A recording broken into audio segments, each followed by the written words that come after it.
that we need to take seriously what the Maya had to say, but that it also involves responsibly studying exactly what the Maya did have to say. And that is a very complicated message, not an extremely simple message that the world will just come to an end on that date. It's a bit more complicated than that. It certainly seems to be signaling the end of an age of the world, the end of an epoch.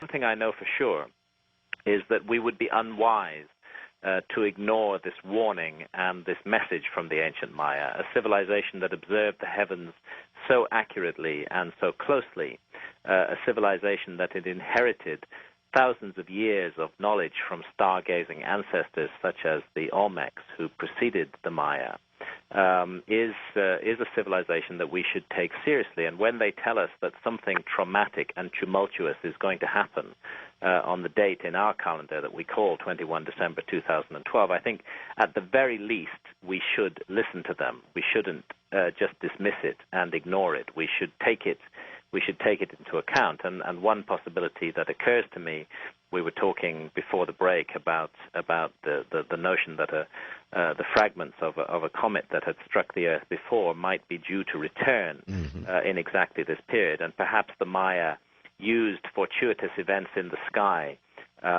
which they were able to predict extremely accurately, to act as a marker or a signal for the return of this event, so that by looking at the sky we could know that this danger was returning to us. But there's something more in the Maya calendar than that, and indeed in all ancient traditions that speak of the destruction of a former civilization, and speak of the possibility that this destructive episode could return. And what all these traditions agree on is that humanity itself is in some way implicated in its own fate. I have to say, if there was ever a civilization that looks in mythological terms like a soon-to-be-lost civilization, then that civilization is ours.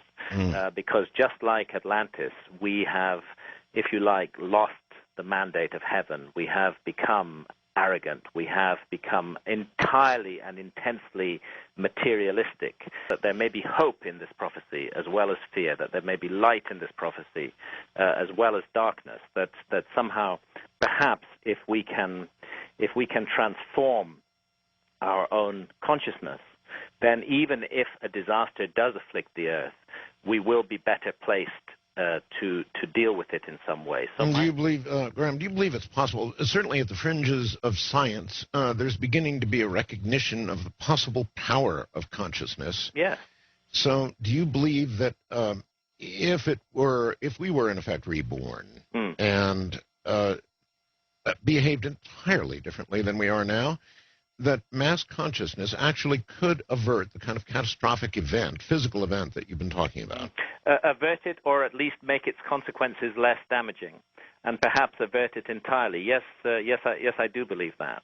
There's so much wisdom has come down to us from antiquity that sees mankind not simply as a little local issue here on this planet, but really as the focus of a kind of cosmic struggle between the forces of light and the forces of darkness, and that the decisions and actions of mankind may rebound far beyond ourselves out into the cosmos, that we may in fact be the fulcrum on which the entire cosmos pivots. And while that may sound very self-aggrandizing, it is the message of the ancient text. It is, for example, the message of the Gnostic text, the Nag Hammadi library that comes down to us from Egypt, that was found in 1945, documents that were written more than 2,000 years ago, see us as the focus and fulcrum of a cosmic struggle. And I think, again, we need only look into our own lives in the small scale to see how